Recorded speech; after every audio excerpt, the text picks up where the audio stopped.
sur cette nouvelle émission Déployez vos ailes avec une nouvelle invitée aujourd'hui, Sophie Doré, qui est médium et voyante aussi, et peut-être une future auteure. Bonjour Sophie. Bonjour Karine. Comment tu vas ? Ça va bien, merci. Et toi ? Ouais, je suis enchantée que tu aies accepté cette invitation.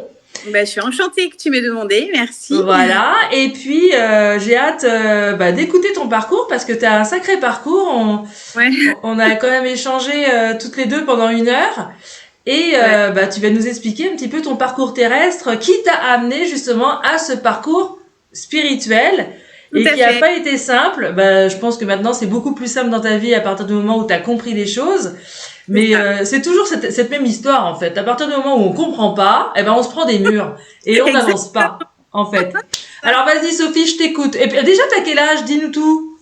Je vais avoir 46 ans au mois de mars. 46 ans et t'habites où Sophie ? J'habite à côté de Quimper, à Ergué-Gabéric. Ok, donc pas loin de chez moi finalement. Ouais. Et tu es maman, tu as des enfants, tu m'as dit, hein ? Ouais, 4 enfants. 4 enfants, dis donc, bonjour. Ouais. Bonjour le travail. Bravo, félicitations. Donc explique-nous un petit peu ton parcours terrestre. Comment, qu'est-ce qui t'a, qu'est-ce qui a fait que aujourd'hui tu es médium justement ? Ouais. En fait, finalement, ces facultés, je les ai depuis l'enfance, puisque quand j'étais enfant, j'avais des visiteurs nocturnes dans ma chambre. Et en fait, je me cachais sous mon lit tellement j'avais peur et j'entendais qu'on bougeait des objets sur ma tapis. Et puis, un jour, je vais voir ma grande sœur et je lui dis tu vas arrêter de venir me faire peur là dans ma chambre le soir. T'avais combien de frères et sœurs, toi, Sophie ? 2 sœurs. J'ai 2 sœurs. Ok. Et du coup, ma sœur me dit mais je suis jamais venue dans ta chambre la nuit, quoi. Donc là, tu vois, je balise à 300%. Donc voilà, enfant, je vis déjà des expériences un peu flippantes et du coup, j'ai plus envie d'en entendre parler, tu vois. D'accord.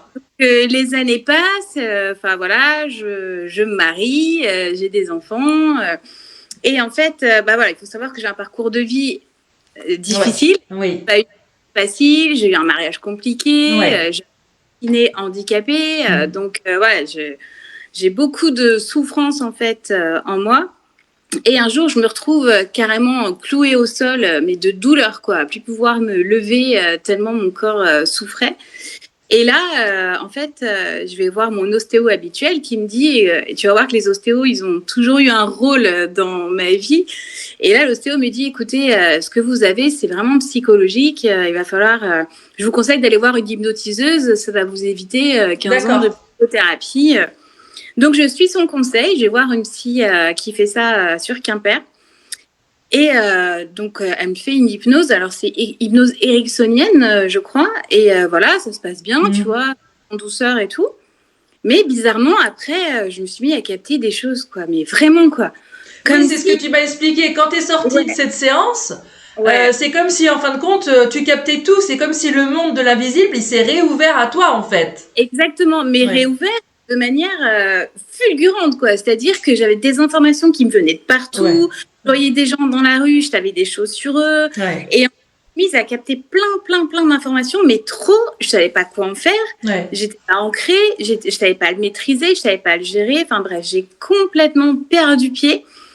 Et puis je me suis mise à m'intéresser à des choses, tu vois, à la prophétie de Nostradamus, alors que c'était pas du tout dans mon... Enfin, je m'étais jamais intéressée à ça, tu vois, et à fait exprès, on était en période législative. Enfin bref, je pense que tout a un sens, mais pour moi, en tout cas, ça a été c'est parti en vrille totale. Et justement, tu faisais quoi comme travail avant Commercial. T'étais commercial en quoi ? Dans le bâtiment. D'accord, donc rien à voir. Et par rapport à tes parents, ils t'ont amené une forme de croyance, une forme de foi, communion, petite communion, enfin voilà. T'as eu quoi ? Alors, j'ai été baptisée, mais j'ai pas fait de catéchisme. Il n'y a pas eu de catéchisme, donc d'accord. Mon père était complètement athée, hein, et maman est plus croyante, et même elle, je pense qu'elle a des facultés, mais au fond, je pense que ça s'est transmis un peu de génération, tu vois, ma grand-mère aussi, enfin voilà. Mais ma mère, elle voulait plus non plus, D'accord, donc on n'était pas du tout là-dedans. Donc toi, du coup, tu commences à être mal dans ta vie, tu as des douleurs qui s'installent. Tu vas chez cette ostéo ou ce monsieur ou cette dame, c'était un monsieur, je sais plus un monsieur. Et là, tu ressors de cette séance complètement transformée, en fait. Ah, complètement. Et là, mon entourage me reconnaît plus, en fait. Et mon entourage flippe, en fait. Mon père flippe, mon mari flippe, tout le monde flippe, en fait. Je dis, mais qu'est-ce qui lui arrive? Elle est complètement en train de devenir tarée. Complètement illuminée de là-haut. Voilà. Et donc, je me fais hospitaliser. Je me fais hospitaliser en HP, en hôpital psychiatrique. Donc là, tu touches le fond, carrément. Le fond, mais pour autant, je suis hyper perchée, en fait. J'arrive à l'hôpital, j'ai le sentiment d'être, protégée. Tu vois, je ressens énormément d'amour, de bienveillance de l'au-delà, en fait. C'est comme si je faisais un voyage avec les anges. C'est vraiment exceptionnel. Où on m'a montré plein de choses. Enfin, voilà, ça a été une expérience incroyable. Et donc, moi, j'arrive là-bas et là, ils savent pas quoi dire de moi, en fait. Donc, ils essayent de me shooter comme pas possible pour me faire redescendre. Parce que moi, alors, attends, la seule réponse, c'est qu'on te donne un traitement. Tu vois un psy, parce que je suppose que tu as été présenté devant un psy. Ouais. Et le psy, en fin de compte, il écoute ton discours. Alors, tu lui parles du monde de l'invisible ou pas, du coup? Alors, je lui parle du monde de l'invisible, donc forcément, il me regarde avec des yeux en mode, c'est comme c'est une extraterrestre. Donc, voilà, et ils hésitent entre le diagnostic de bipolaire ou de schizophrène. Ah ouais, c'est incroyable. Alors, vraiment, on n'est vraiment pas avancé sur des trucs. Ouais. Et moi, j'arrive là-bas, donc je suis vraiment, comme je te dis, perchée, mais bien, quoi. Tu vois, je suis bien, je suis avec les anges. Enfin, je me sens protégée, comme si je ressens quelque chose de très fort. Et en fait, il y a une salle d'activité à l'hôpital, et là, il y a un jeu de tarot. Et j'ai jamais tiré les cartes de ma vie. Et là, je me mets à tirer. Alors, comme par hasard, il n'y a pas de hasard, il y a un jeu de tarot. Où elle est? Non, mais attends. Il y a un jeu de tarot. Et là, je me mets à tirer les cartes, tu vois, à tous les. Alors, je les appelle les résidents parce que je veux pas. Voilà. Bien sûr. Je préfère dire ce mot-là. Je leur tire les cartes. Et tu sais qu'il y a même le cuisinier de l'hôpital psy qui m'a dit en partant, oh, j'aurais bien aimé que vous me fassiez un tirage. Oh, c'est trop mignon. Tu lui as fait du coup ou pas? Non, j'ai pas eu le temps. Mais en fait, il voyait que j'étais tout le temps en train de faire et du coup, ça l'intriguait, quoi.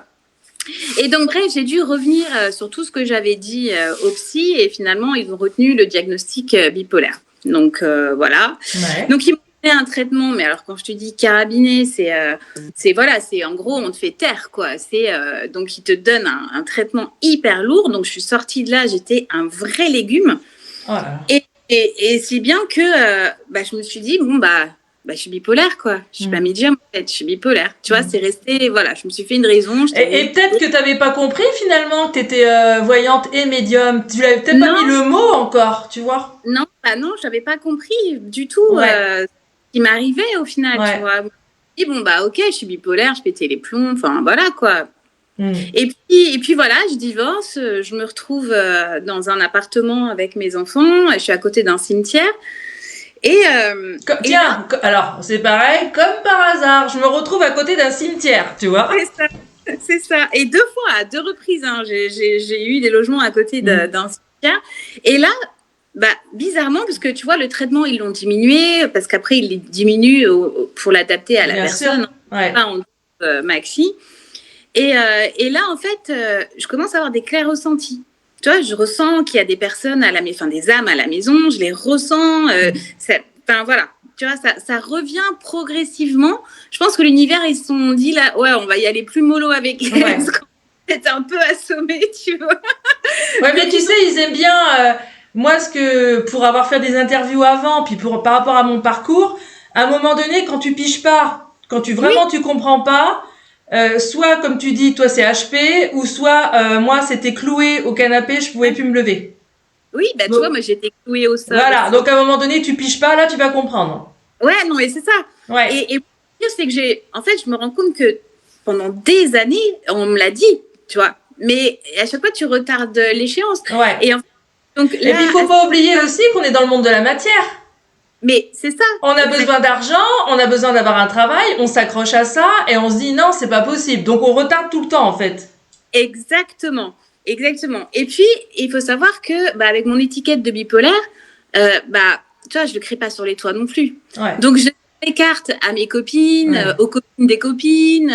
Je rentre en contact avec les défunts des copines, des collègues de travail. Mais à cette époque-là, j'en parle quasiment pas parce que je vais pas être crédible, tu vois. Enfin, voilà. Puis t'avais tes enfants, t'étais séparée, tout ça aussi, hein. Ouais. C'est ça. Et puis, je refais ma vie. Je refais ma vie avec Bruno, dont je t'ai parlé aussi. Et en fait, lui, ce qu'il faut savoir, c'est qu'il a vécu un deuil. Donc, il a perdu sa fiancée d'un cancer rare des ovaires. Ouais. Et pendant tout le temps de notre relation, je suis rentrée en contact avec elle. Mais à différentes reprises, en fait. Et j'ai même fait de l'écriture intuitive pour elle, une lettre d'amour, tu vois. Donc, en fait, finalement, j'ai toujours été en connexion, mais sans vraiment comment dire, c'était pas formel, mais enfin voilà, elle m'a permis je dirais, de développer aussi cette médiumnité parce qu'on était régulièrement en contact, en fait. Ouais. Et bref, et toujours est-il que voilà, je suis repartie dans mon travail, je suis commerciale, j'ai toute la Bretagne en secteur, donc ça c'est juste avant le Covid, et j'ai pas une voiture adaptée. Bref, et là je me retrouve de nouveau, voilà, les névralgies, des cervicales jusqu'aux chevilles, les deux bras, je peux plus conduire, enfin. Donc j'arrive chez un ostéo, tu vas comprendre, un autre ostéo, hein. Donc, j'arrive chez l'ostéo et puis je me présente et là, il me regarde et il me dit mais vous êtes médium. Oh, et là, comment il était connecté, l'ostéo en fait. Non, mais de ouf. Ouais. Et là, je le regarde et puis il me dit... donc, il m'engueule, il me dit, oui, vous n'êtes pas bipolaire, vous prenez un traitement, vous êtes drogué, il va falloir que vous mettiez à votre compte, si vous ne le faites pas, vous allez vous faire engueuler là-haut une fois que vous allez partir, et puis vous risquez de mourir d'un AVC avant 60 ans. Oh là là. C'est bien pour te faire réparer du corps. Enfin oui, mais enfin l'ostéo, je pense, oui, enfin bon, ils sont passés par l'ostéo vraiment c'est un canal, ouais, vraiment pour t'engueuler en fait. Ouais. Et là, le mec, alors je le regarde, tu vois, et je lui dis, ouais, mais je suis pas à l'aise avec cette idée. Et là, en fait, il m'explique que dans mes vies antérieures, j'ai été médium à nombreuses reprises et toujours punie pour ça. On m'a brûlé, on m'a volé un enfant, etc. Donc, il me dit, là, il va falloir couper avec votre vie antérieure, avec vos vies antérieures, parce que c'est pour ça, en fait, que vous vous lancez pas dans cette vie, en fait. Vous avez peur d'être puni, peur d'être... Et puis, j'ai toujours l'étiquette bipolaire sur la tête, tu vois. Donc, du coup, il m'envoie voir une personne qui coupe mes vies antérieures. Le confinement arrive. Et là, je me dis, bon, qu'est-ce que je fais ? Et je me décide, je crée ma page Facebook. Et j'ai la boule au ventre, parce que là, je me mets à poil sur Facebook où je dis qui je suis en fait, que je suis médium, etc. Bien sûr. Et je me dis, mais les gens vont se dire, t'es complètement tarée, quoi. Et absolument pas, en fait. Et là, j'hallucine parce que j'ai eu déjà beaucoup de messages d'encouragement. Mais aussi, c'est là où j'ai fait toutes les consultations. C'est bien. Donc, je faisais consultations via Messenger, je faisais des consultations par téléphone. Et en fait, j'utilisais un jeu qui m'avait été donné par un médium qui m'avait dit que j'étais médium. Tu vois ce que je veux dire ? C'est beau, tu vois toutes les synchronicités qui se sont mis bout à bout pour que tu te lances et que tu sois une travailleuse de lumière et que tu aides des gens en fait. Exactement. Et du coup, il m'a offert l'oracle de Béline en me disant, tu verras, tu t'en serviras. Et effectivement, aujourd'hui, c'est avec cet oracle que je travaille principalement. Et voilà, donc du coup, voilà, je me retrouve à faire le confinement, comme tu disais, plein de consultations, etc. Et puis, je reprends mon travail, je demande à mon patron, est-ce que je peux créer ma société et tout, en parallèle, tu vois. Et puis, il me dit, oui, ok, pas de problème. Mais je retourne dans le boulot, la tête dans le guidon, la tête dans la... Et allez, on comprend pas, on continue, on comprend pas, on retourne dans le boulot. Sophie a toujours pas compris le message. Voilà, donc qu'est-ce qui t'arrive ? Parce qu'il a dû t'arriver quelque chose encore de assez violent, je pense. Ouais. En fait, je me sépare de mon compagnon. Je me sépare de mon compagnon. Du coup, je suis entre-temps, t'as eu une petite fille, hein, avec lui. Oui. Ouais. Entre-temps, j'ai eu une petite fille avec lui. Et voilà. Et du coup, je me sépare. Donc, ça fait 3 ans, hein, maintenant, je me sépare de lui. Je suis appelée à bosser pour une autre boîte. Donc, j'y vais. Enfin, tu vois, voilà. Toujours dans le travail. Ouais. Je demande là-haut un délai. Je leur demande un délai parce que je leur dis que pour l'instant, je suis pas prête. Et je l'ai demandé, j'avoue. J'ai demandé un délai. Ouais. Et donc, je me retrouve à bosser dans la boîte. Et puis finalement, je fais une grosse connerie. Je suis avec le directeur commercial de la boîte. Je le quitte assez rapidement. Du coup, il me harcèle au boulot. Donc, je suis obligée de changer de boulot encore une fois. Donc, je change de boulot. Et là, c'était l'année dernière, au mois de mai, j'ai un ulcère à l'estomac. Et là, je me dis, OK. Et j'avais déjà eu beaucoup d'informations. J'avais reçu déjà de mes guides, tu vois, qui me disaient, il va falloir y aller. Ouais. Et là, je me dis, l'ulcère à l'estomac, c'est le signe ultime que c'est maintenant et que c'est pas après, quoi. Donc voilà. Donc du coup, j'ai demandé une rupture conventionnelle à mon travail qui m'a été acceptée et je me suis installée. Waouh, voilà. Ok, donc après, du coup, faut faire de la pub, du bouche à oreille. Tu crées tes réseaux sociaux, hein, comme on dit. C'est ça. Voilà. Et comment ça se... Alors donc du coup, toi, tu consultes en présentiel et aussi en visio, hein, tu m'as dit. Hein. Oui, c'est ça, tout à fait. Voilà. Ouais. Et comment... Alors, je sais que tu m'as fait une guidance. Alors, pour ceux qui nous écoutent, hein, parce que en fin de compte, les interviews, j'interviewe pas tout le monde parce que je trouve que dans le milieu de la médiumnité, la spiritualité, la voyance, c'est très compliqué parce qu'il y a de tout et n'importe quoi. Alors, je vais pas me faire des copains de dire ça, mais des fois, je lis des choses, je vois des choses et je me dis au secours. Et du coup, un jour, t'as ton amie que j'ai interviewé, Anna Gaël. Son nom de famille, c'est Carvala, qui est psychologue. Ouais. Et qui m'envoie un message en me disant, écoute, j'ai une amie, Sophie, qui est médium, elle se lance, tout ça et tout. Et moi, je suis toujours sur la réserve, en fait. Je suis toujours un peu je me méfie. Parce que tu verras par la suite, hein, ça fait, t'es toute récente, hein, comme tu dis, dans ce petit monde-là. Et en fin de compte, on s'appelle, on se connecte toutes les deux, et tu m'as fait une guidance. Oui. Ouais. Et tu m'as fait aussi, j'ai dit, voilà, j'ai mon frère qui est décédé depuis 35 ans. J'ai dit, par contre, je te préviens, j'ai dit, il n'y a pas beaucoup de médiums qui l'ont eu. Voilà. Après, faut pas oublier que les défunts, attention, hein, ils choisissent leur canal. Tu plais ou tu plais pas. C'est ça. Tu plais ou tu plais pas, bref. Tu me fais ma guidance et tout, tu me dis des choses que personne savait, patati patala, puis je te dis, j'étais pris par le temps, puis tu me dis, écoute, c'est pas grave, tu m'envoies la photo de ton frère. Et je t'envoie la photo et après, tout est sorti. Hein. Ouais. Ça a été, t'as donné des détails que personne savait en fait. Personne savait, que moi je ne savais pas, mais après que j'ai su. D'accord. En grattant un petit peu. Et puis j'ai trouvé ça formidable. Je dis quand même, elle est hyper connectée. Et je suppose que les gens qui te... Alors, t'es plus sollicité pour les guidances voyances, les défunts, les deux, Alors, je te dirais que je suis plus sollicitée pour les guidances. Ouais. Je fais plus de guidances pour l'instant que de contact défunts. Ouais. Ouais. Mais des fois, comme tu dis, les défunts viennent dans... Ouais. La guidance, hein. Oui. En fait, moi, quand, tu vois, comme par exemple pour ta guidance où c'est tes grands-parents qui sont venus tout donner des informations, je suis jamais seule pendant les guidances. J'ai toujours des présents. J'ai toujours les guides aussi qui sont là, mais c'est surtout des défunts en fait qui viennent m'aider dans la consultation, qui me donnent des infos par-ci par-là. Je suis de toute jamais façon, comme je disais, une guidance, c'est toujours une surprise. C'est toujours voilà. En fin de compte, l'être humain, il se dit tiens, je vais prendre rendez-vous avec un tel et tout. T'es en train de on se programme en fait quelque part. Et quand la guidance arrive, c'est pas du tout ça qui arrive. C'est ça. Parce que voilà, moi t'as eu mes grands-parents maternels. Je dis ouais, je les ai presque pas connus. J'ai dit, elle dit des trucs, c'est vrai, ça c'est vrai. Et puis ce qui m'a fait du bien, d'abord j'en ai pleuré parce qu'il y a eu s'ils viennent, attention, hein, c'est pas toujours pour parler d'eux parce qu'il y a beaucoup de messages d'encouragement. C'est vrai. C'est parce que c'est le moment.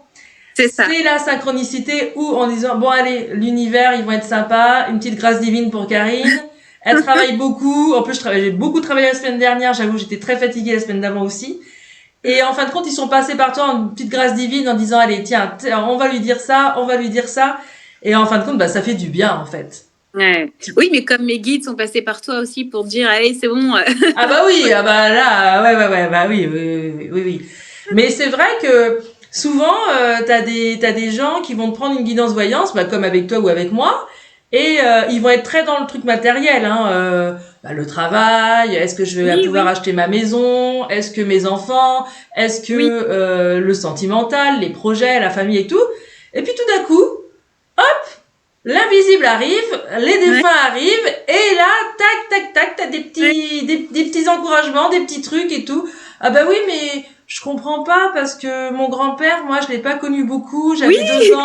Ah, tu sais, bah si, il vous connaît quand même. Ah bah comment il me connaît? Bah parce que dans le dos là, vous êtes une famille d'âmes, vous êtes connus, bah voilà et tout. Ah ben oui, mais vous pouvez me dire quand même si c'est vraiment lui. Alors des fois je dis, des fois hop, l'information elle arrive. Oh bah il a une casquette, il a une pipe et il travaillait dans la terre. Ah bah oui, il était exploitant agricole. Ah ben oui, c'est bien lui alors. Bah oui, et là il y a des messages d'encouragement qui arrivent et tout ça. Mais c'est génial. Mais par contre, c'est vrai que j'ai tendance à dire, on contacte pas les défunts pour de la voyance. Attention, hein, c'est voilà. Il faut savoir que tous les défunts, t'es d'accord avec moi, Sophie, ils ont une énergie vibratoire différente.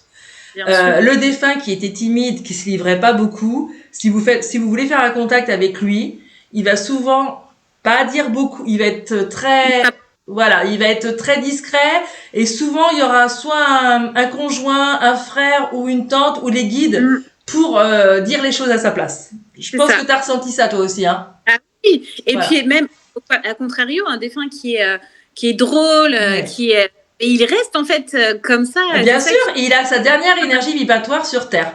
Ça, faut le savoir. Est-ce que toi, tu as des fois, parce qu'on est tous différents, on est tous médiums et on a tous un canal différent. Il y en a qui vont écrire, il y en a qui vont pas besoin, il y en a qui vont avoir besoin d'une photo, il y en a qui vont pas avoir besoin de photo, on est tous différents. Est-ce que toi, tu as des nourrissons, des bébés est-ce que tu as des bébés, des âmes très très jeunes qui viennent à toi ou pas? Ça arrive. Ça arrive. D'accord. Ouais. Ça arrive que des fois, même des défunts qui sont partis depuis peu, j'arrive à rentrer en compte. Alors, c'est pas aussi fluide que avec ceux qui sont partis déjà depuis quelques temps, mais les sont là quand même. Certaines informations sont là quand même. Ouais. Et puis je dirais, c'est qu'ils sont tous, je redis encore qu'ils sont tous différents, parce que c'est vrai que j'ai vu plein de choses sur différents médiums et qui disent oui, alors il y a des médiums qui disent oui, faut attendre 6 mois, faut attendre tant de temps. Non, il y a pas de mais en fin de compte, il n'y a pas de temps, parce que moi j'ai vu des familles qui sont venues chez moi, qui m'ont donné une photo, et c'est qui? Bah c'est mon fils, il est parti d'un accident et tout, ça fait combien de temps? 3 semaines. Et là tu dis, ah ouais, quand même. Et là, tu dis, est-ce que je vais réussir à le capter? Et ça part comme une flèche de ouf. Ça veut dire que ils sont tous, il y en a, ils vont partir comme une flèche de l'autre côté. Il y en a, on va pas capter, il y aura presque rien parce que, non, on voit que c'est pas le moment et qu'ils sont vraiment, parce que faut pas oublier, hein, la plupart du temps, moi je sais que la plupart du temps, quand on vient pour un contact de défunt comme toi, bon, il y a souvent la maladie. T'as souvent les gens qui partent d'un cancer ou d'un ulcère ou autre. Mais les décès foudroyants, comme les accidents d'avion, de moto, de voiture et tout, ils sont tous différents en fait. Il y en a, ils vont partir d'un accident de voiture, mais ça va être tout de suite fluide. Et il y en a, tu vas être obligé de dire, bah non, on attend un peu parce que j'ai pas trop grand chose en fait. Bah toi aussi, ça t'arrive, Sophie? Ouais. En général, en général, ça se passe assez bien. Enfin, je sais pas comment tu fais, toi, tes séances. Une photo, tout simplement. Une photo et le prénom, c'est tout.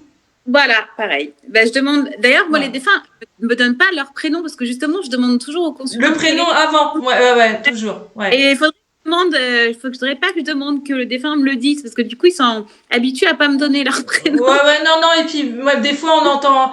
Parce que des fois, ils vont, on capte des choses et je sais plus, l'autre jour, j'ai fait un contact défunt avec une jeune femme qui a perdu sa grand-mère, elle s'appelait Brigitte. Donc je lui ai demandé le prénom de la grand-mère, elle me dit elle s'appelle Brigitte. Qu'elle me dit la petite fille. Et puis après, c'est comme si j'entendais Gite. Tu sais tout le temps Bridge et elle me dit oui, c'est ça, elle dit je lui donnais un surnom comme Bridget et après ça revenait tout le temps.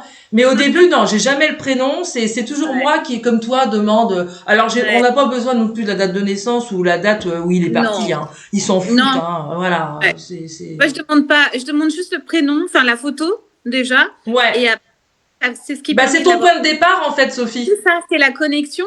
En fait, le défunt, il sait qu'il est attendu. Tu vois, de toute façon, il le sait. En général, même les défunts, ils le savent. Ils choisissent leur médium. Enfin, tu vois ce que je veux dire? Bien sûr. Il y a des fois, j'ai eu des défunts qui étaient là bien avant les consultations. Bien sûr, tu sens l'énergie. Tu sens l'énergie. Alors, même pour les guidances, hein, ça m'arrive que les gens arrivent et je leur dis « Ah, vous avez perdu votre papa ?» Oui, parce qu'il est là. Donc, ça c'est vrai. Ensuite, ils se manifestent avant même que la personne arrive. Et des fois, j'ai même eu plusieurs semaines avant d'avoir le rendez-vous avec la personne où le défunt était déjà là, en fait. Bah oui, parce qu'ils sont trop contents. Ils sont heureux aussi de se manifester, de donner de leurs nouvelles, de parler d'eux. Et quand tu as eu ce contact avec mon frère, tu m'as dit, mais en fait, c'était pas, en fin de compte, il a parlé beaucoup de lui, en fin de compte, de ce qu'il était. En fin de compte, c'est comme s'il a présenté son curriculum vitae, en fait. Exactement, c'est exactement ça. Voilà. Et en fait, il y a différents contacts. Il y a des défunts qui vont beaucoup insister sur leur mort, comment ils sont décédés, les souffrances qu'ils ont ressenties. Mais de moins en moins, je trouve, maintenant. Ouais, de moins en moins. Ouais. Et ils vont te remontrer des scènes de ce qu'ils ont vécu, d'où ils ont vécu, donc ils te montrent la photo de la maison, etc. Ouais, ça c'est vrai. Ouais. Mais c'est vrai que ton frère, il avait envie de parler de lui. Il était là. Ouais, c'était ça. Il a fait un portrait. C'est comme s'il faisait un entretien d'embauche, en fait. Et j'ai dit, c'est super. Mais enfin, il a eu quand même un petit message à la fin, très mignon, très gentil. Il y avait un message à la fin. Ouais. Mais c'est vrai qu'ils sont tous différents. On a tous une énergie vibratoire différente. On n'a pas tous le même niveau de conscience. Alors sur Terre, on n'a pas le même niveau de conscience, mais de l'autre côté aussi, parce qu'ils évoluent chacun. Ouais. Et ce qu'on peut dire aussi, Sophie, et je pense que tu vas être d'accord avec moi, parce qu'on est vraiment dans les mêmes énergies, on n'a pas d'infos, on n'a pas trop d'infos sur ce qu'ils font de notre côté. Est-ce que est de notre côté? C'est vrai. Alors j'ai eu un défunt un jour qui m'a dit qu'il était en formation. Ah, ça, en enseignement, moi, on me dit. Ouais. Alors, donc, ça fait déjà plusieurs années. Hein, il me disait qu'il était en formation. Donc, je le disais à sa famille, bah voilà, il est en formation. Et en fait, quand tu regardes le film Nos Solar, tu comprends ce que ça veut dire la formation pour eux, parce qu'ils ont des missions aussi. Là où bien sûr. Ils ont des choses à apprendre encore. Hein. De toute façon, là, ils ont des temps de repos. Il y a le temps de repos. S'ils ont besoin d'être réparés au niveau énergétique, hein, parce qu'il y en a, ils ont quand même souffert pas mal sur Terre. Exactement. Voilà. Et il y a des retrouvailles d'âmes au tout début, mais après, ils sont quand même séparés parce qu'ils ont quand même un travail. C'est ce que je disais sur Terre. Hein. Je dis aux familles, j'ai attention. Sur Terre, là, actuellement, on n'est pas toujours. Moi, j'ai 2 enfants. Je suis pas toujours avec mes enfants parce qu'ils ont des choses à faire. Et j'ai l'autre côté, c'est pareil. Parce que des fois, il y a des gens qui me disent, bah oui, mais il est pas avec papy, il est pas avec pépé, il est pas avec mémé, tout ça. Mais j'ai dit, ils sont pas toujours ensemble, en fait. Non, non, et puis, pas toujours sur le même plan de vibration non plus. Voilà, c'est ce que... Et justement, j'ai eu le cas hier, en fait, les parents n'étaient pas ensemble. Ils étaient pas sur la même vibration, en fait. Voilà. C'est ça. Mais oui, on est, et les animaux, alors moi, les animaux, je les capte pas trop, hein, je suis pas un canal où les animaux, ils vont trop passer par moi, ça doit pas être mon rôle, hein, parce qu'il y en a d'autres qui le font très bien. Ouais. Par contre, je sais, quand je capte des fois des défunts, je vois que il y a quand même des animaux, il y a un chat, ou un chien, ou un poney, ou un cheval, mais voilà, ça s'arrête là. Et toi, Sophie, comment ça se passe justement? Je le fais depuis peu, la communication animale, ça doit faire 3-4 mois que je fais maintenant. J'ai eu l'occasion en contact avec un chien, avec un chat. Ah ouais, c'est mignon. Pareil, sur photo, en fait, sur demande de la consultante. Et au début, elle me dit, je dis, attends, je prends ta photo, je vais essayer. J'avais jamais fait communication animale. Elle me dit, attends, pourquoi pas, on va essayer. Et finalement, je lui donne des infos sur le chien. Elle me dit, oui, c'est ça, Je dis, bon, alors c'est bon. Ah, c'est trop beau. Ouais, ça arrive aussi. Après, ça dépend peut-être, mais enfin, j'en ai pas fait beaucoup non plus. Hein, mais ouais, depuis peu, je fais de la communication. Ouais, depuis peu, ils viennent à toi. C'est ça. Ah ouais, tu vois, c'est... Et donc, du coup, toi, Sophie, tu travailles tous les jours, du lundi au vendredi, peut-être, ton timing? travaille du lundi au vendredi et un mercredi sur 2. D'accord, ok. Ouais, parce que j'ai ma pitchoune, donc du coup. Oui, voilà. Et tu commences à quelle heure? Tu peux commencer à quelle heure le matin, par exemple? 9h peut-être? Ouais, voilà, entre 9 et 10 heures même. J'aime bien dire 10 heures parce que le temps que j'emmène ma fille à l'école et qu'après, parce qu'il y a quand même tout un temps de préparation aussi avant les séances. Ouais. Donc du coup, j'aime Alors, bien c'est dire. quoi ton temps de préparation? T'allumes une bougie blanche? Tout un rituel. J'ai tout un rituel. J'ai un hôtel derrière moi. Alors, je sais pas si tu vois. Si, je le vois. Ouh là là, il y a de la bougie. Ouh là là. Ouais, il y a de la bougie, il y a Bouddha, il y a plein de pierres, il y a Marie, il y a Jésus. Enfin voilà, c'est tout mon petit hôtel que j'active en fait avant les consultations. Je fais mes cercles sacrés de protection, je fais une prière aussi de protection. Je protège mes lapins parce que j'ai des lapins et en fait ils sont très réceptifs au niveau des consultations. Donc je suis toujours obligée de les protéger parce que voilà, sinon ils peuvent choper des trucs. Et voilà, après je rentre en une sorte de méditation et je laisse venir les informations. D'accord. Est-ce que tu as déjà fait des... Je t'ai pas répondu, mais oui, j'ai des grosses bougies que j'allume. Ouais, tu allumes, ouais. Est-ce que tu as déjà fait des médiumnités publiques? Alors non, j'en ai jamais fait et je fais ma première médiumnité publique le 2 février. Alors tu l'as fait où? Alors je l'ai fait à Quimper et c'est grâce à Nagel, donc qui est psychologue, on en a parlé tout à l'heure. Oui, bien sûr.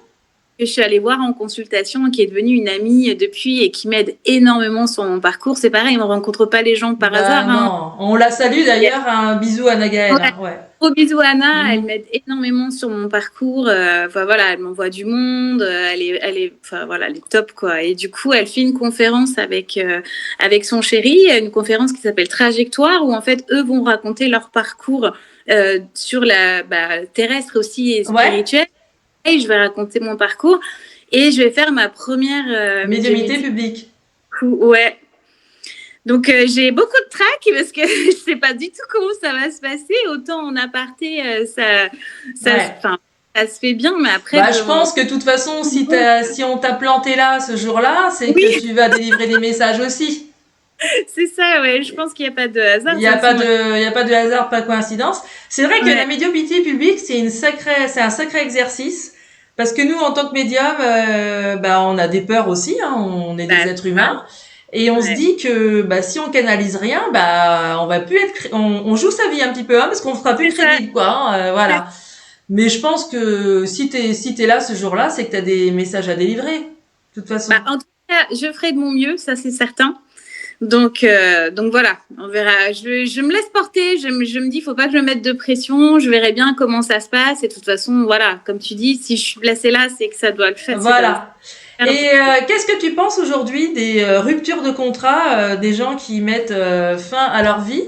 Est-ce que tu as les mêmes pensées que moi, que l'autre côté ils sont accueillis comme les autres et qu'on peut aussi les canaliser comme voilà?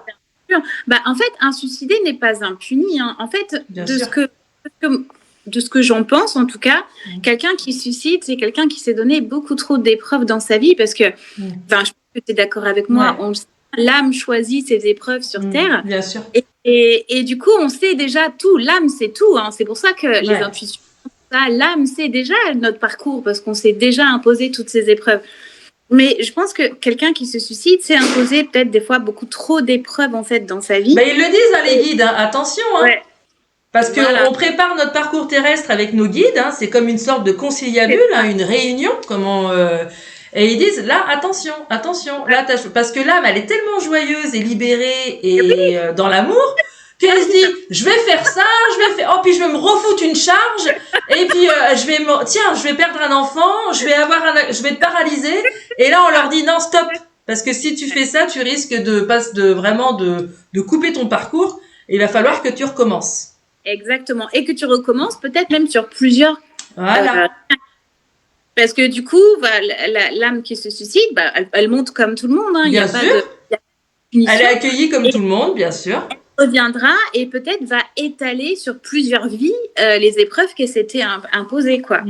Alors, t'es comme moi, t'es d'accord qu'on choisit nos grandes lignes, ça veut dire notre parcours professionnel, sentimental, social, relationnel. ça, c'est les grandes lignes. Et les épreuves aussi, on a des grandes lignes qui sont bien tracées. Hein, mais t'es d'accord que quand même, comme on a notre libre arbitre, bien sûr, hein, que l'âme on est d'accord que l'âme dévie. D'où, oui. comme on dit, parce que des fois en conférence, on me dit ouais, mais pourquoi? Des fois on lève la main, on me dit ouais, mais il y a des violeurs, des serial killers et tout ça. Et je leur dis c'est parce que l'âme, elle a son libre arbitre. Elle ne suit pas. Du coup, la voie des guides, la source, et elle dévie. Et là, c'est connerie sur connerie en fait. Ah oui. Et puis il y a le bas astral aussi, hein, qui bien aussi des fois de jouer justement avec tous les psychopathes, etc. Hein. Ouais, bien sûr. Le bas astral, quand on commence à capter le bas astral, c'est souvent mauvais. c'est mauvais. Donc, tu es d'accord que toi, par rapport à notre parcours terrestre, on peut tous s'en sortir si vraiment on se donne la force, la foi et la lumière en disant ok, j'ai fait des conneries, j'ai pas été dans des bons endroits, j'ai pas le bon conjoint, j'ai pas le bon boulot, mais si on a la force, on peut changer notre trajectoire. T'es d'accord quand même, Sophie, avec ça? Évidemment. Et surtout, si on s'écoute. Parce que, encore une fois, notre âme, elle sait tout. Et en fait, souvent, on a des intuitions et on va à l'encontre, en fait, de ce que, on se dit, faut pas qu'on fasse ça. Par exemple, Bruno, dès le début, j'ai su que c'était pas quelqu'un pour moi. Et pour autant, j'y suis allée, quoi. Ouais, t'y as été. Avec lui. Et je suis restée 7 ans avec lui. Tu vois, c'est vraiment de, tu as l'info, mais tu y vas quand même, tu vois. C'est vrai. Et du coup, tu changes le cours des choses, mais au final, tout te ramène, tôt ou tard, on te ramène dans ta voie. Ah oui. Et puis ça peut faire très mal, hein. Tous ceux que j'ai interviewés, si tu comprends pas, ça va faire mal, hein. Et tu vois, c'est ce qu'on appelle des cadeaux mal emballés. En fait, les cadeaux mal emballés, c'est vraiment ça. C'est l'univers qui t'envoie une grosse claque. Tu vois, bim, t'as pas compris, pouf, tiens, on t'en de toute façon, moi, j'avais tellement pas compris qu'ils m'ont tout enlevé. Ah oui. Mais ça peut être des accidents de voiture, ça peut être... Enfin, voilà, il y a vraiment des maladies, des choses comme ça qui te tombent sur la tronche parce que t'as pas compris ce que tu dois faire ou là où tu dois aller, quoi. Et ce qu'on appelle des cadeaux mal emballés. Et comment ta famille autour de toi, comment ils te perçoivent, comment ils voient ton métier au jour d'aujourd'hui? Est-ce qu'ils parlent de médiumnité? Est-ce qu'ils sont dans la spiritualité? Qu'est-ce qu'ils pensent de ça, justement? Alors, ça a été, je te dis, ma famille, ça a été très compliqué de les convaincre sur qui j'étais. Parce que là, encore une fois, je t'ai dit, l'étiquette de la bipolarité, forcément... Ça décrédibilise pas mal. Et il a fallu que je fasse mes preuves auprès de mes proches, de ma mère, de mes sœurs, pour qu'elles valident qui j'étais, en fait. D'accord. Tu vois, ma grande sœur, ça fait déjà un petit moment que je suis rentrée en contact avec au père. Je lui ai raconté des scènes lors d'un Noël, tu vois. Donc là, je dis ok, d'accord, ça marche. Ma petite sœur qui est hyper cartésienne. Alors, je précise, ma grande sœur, maintenant, elle fait du Reiki, tu vois. Tu vois? Oui. Oui. Donc, elle est à fond là-dedans aussi, dans la spiritualité, dans tout ça. Donc, maintenant, elle, c'est pareil, elle est complètement... Elle s'est complètement ouverte à ça. Ouverte à ça. Et ma petite sœur, qui était ultra cartésienne, et je me suis dit, ça va être la pire à convaincre. Il n'y a pas si longtemps que ça, on fait une soirée, il y avait son mari... Et son mari me dit, allez, il me balance la photo, il me donne la photo de son père, de sa sœur, il me dit, donne-moi les messages. Il y croit pas du tout, hein. Il me dit, allez, vas-y, je te donne les photos. Et là, je rentre en contact avec son père, avec sa sœur. Et donc, du coup, lui, tu vois, il me dit, quand même, parce que je lui donne des informations que je peux pas savoir. Bien sûr. Et ma petite sœur, elle avait pas de photos. Et pour autant, elle me dit qu'elle a perdu un ami. Et je lui dis oui, d'un accident, accident de voiture. Et dans un message, je lui dis écoute, il me dit de te dire que c'est comme là où il est, c'est comme tous les sauts en parachute qu'il faisait, c'est comme quand il était en saut en parachute. Et là, ma petite sœur, elle s'effondre en larmes, elle me dit, tu sais quoi, il venait de prendre des cours de parachute en fait. Mais ça, c'est l'épreuve qui nous met, c'est extraordinaire. Et là, du coup, tu vois, ma petite sœur qui était complètement cartésienne, elle me dit, ok, c'est bon. Donc là, j'ai convaincu ma petite sœur. Ma mère, je lui ai transmis un message de sa grand-mère et aussi par rapport à son chien, tu vois, qui est décédé il n'y a pas longtemps. Bon, le seul à qui j'en ai pas parlé, j'avoue, c'est mon père. Mon père, c'est hyper athée, hyper... Ah ouais, mon père c'est pareil, hein, ça ne l'intéresse pas du tout. Non, faut pas lui parler de ça. Lui, il dit que quand il va mourir, il est poussière. Ah oui, oui, et puis que voilà, il sera dans son cercueil, et voilà. Mon père, c'est comme ça, donc je me vois pas du tout. Mais moi je force rien en fait. Non, non. Ouais, voilà. Si les gens ils veulent en parler, j'en parle. Mais par contre, quand je suis en société ou avec du monde et tout ça, si on me demande rien, j'en parle pas. Enfin, je suis très discrète. Quand il a su que j'ai arrêté mon travail, il me dit mais tu vas faire quoi? C'est normal, ils sont dans la matière. Ouais. T'inquiète, j'ai un projet. Papa, voilà, tout va bien se passer. Mais bon. Ah bah oui, parce qu'ils s'inquiètent pour nous, c'est normal. Oui, bah oui. C'est nos parents. Ouais. Et est-ce que tu as écrit un livre ou tu as un projet d'écriture J'ai commencé un livre il y a 10 ans où je voulais justement expliquer que je voulais faire un lien entre la bipolarité et la médiumnité. Donc, en gros, c'est un livre autobiographique où je raconte comment j'ai atterri à l'hôpital, comment j'ai arrivé aussi sur la voie de la spiritualité grâce à tout ça. Donc voilà, j'ai commencé, je l'ai bien d'ailleurs entamé ce livre-là et il faut que je finisse, il faut que je peaufine, et puis je pense qu'il y a un temps pour tout. Ouais. Voilà. Et oui, effectivement, il faut que je le sorte parce que je pense que c'est important. C'est important. Ouais.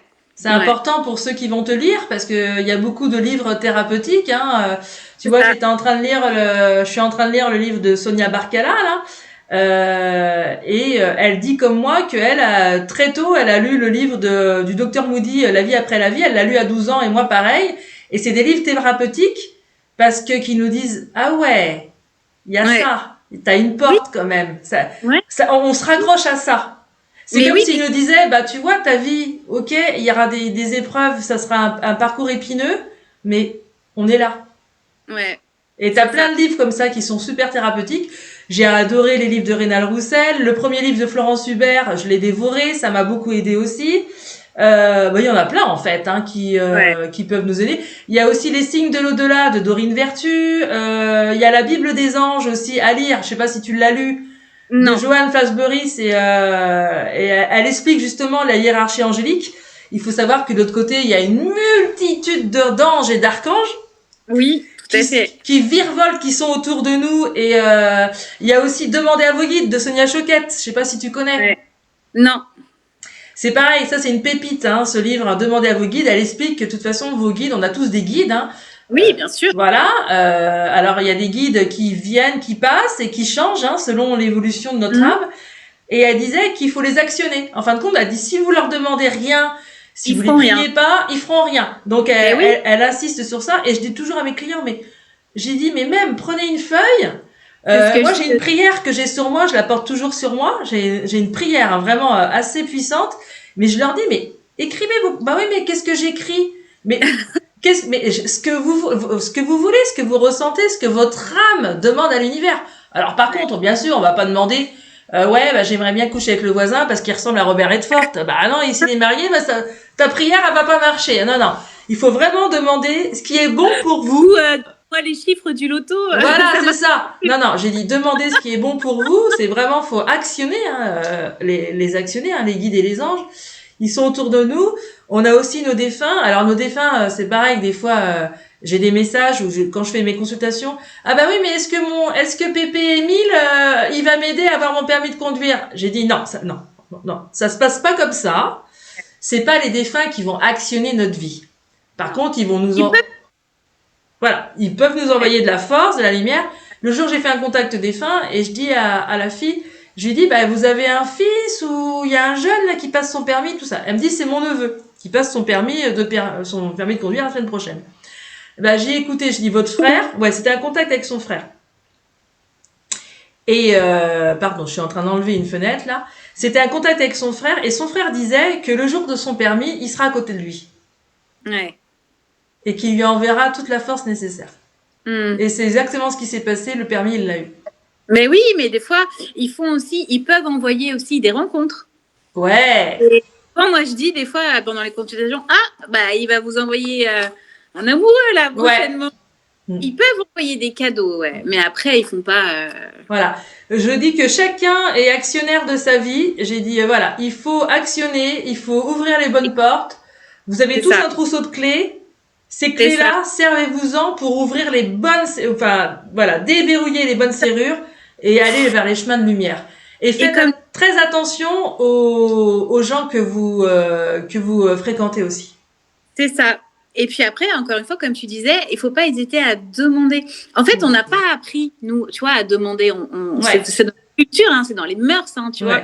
Et du coup, moi, je dis souvent aussi, comme toi, en consultation, je dis demandez à vos guides de vous aider pour avoir telle chose ou telle chose. Et souvent, j'aime bien aussi leur dire pendant les rituels de pleine lune, tu vois, de voilà, demander des choses aux guides. C'est vraiment important de le faire, d'en prendre conscience qu'ils sont là et qu'ils peuvent rien faire tant qu'on ne demande pas, en fait. Et une fois qu'on demande, après, bah voilà, ils font ce qu'ils peuvent et c'est ça qui est chouette. Bah oui, c'est ça qui est chouette. Est-ce que tu as un mot de la fin? Qu'est-ce que tu voudrais dire à tous ceux qui t'écoutent, à tes auditeurs ou tes futurs consultants, hein, d'ailleurs, hein, Ouais. Bah, déjà, je voudrais remercier tous mes consultants pour leur confiance parce que ça fait vraiment plaisir de voir que le bouche à oreille fonctionne bien. Oui, c'est bien. Ouais. Et puis un grand merci à toi déjà. Déjà à Nagel parce qu'elle a fait le lien. Pour nous avoir mis sur le chemin toutes les deux. Un grand merci Anna et puis un grand merci à toi aussi pour cette interview et pour la confiance que peut-être qu'on te verra bientôt chez Pascaline Plantec, l'association Cœur de Cristal, parce qu'ils sont à Rennes. Ouais, parce que je sais qu'elle regarde toutes mes interviews. Pascaline, d'abord je l'embrasse, je lui fais des gros bisous parce qu'elle a repris le travail.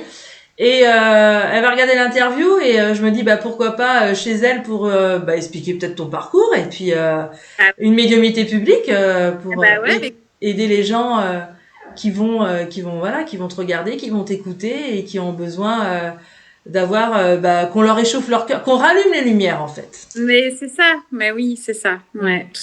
En tout cas, j'ai été ravie de t'interviewer, Sophie. De toute façon, on restera tout le temps en lien, hein, voilà. Hein, c'est sûr. Ça c'est sûr. Et puis plein de belles choses pour toi, pour les auditeurs qui nous écoutent, pour ta famille. Une belle année 2025 lumineuse, époustouflante, et que cette année-là t'aide vraiment à déployer tes ailes justement. Merci, c'est gentil. Merci beaucoup, Karine. Merci. Je te remercie. En tout cas, à bientôt les amis. Ciao, ciao. Et puis on se voit bientôt pour une prochaine interview la semaine prochaine. Je sais plus, j'avais regardé mon agenda.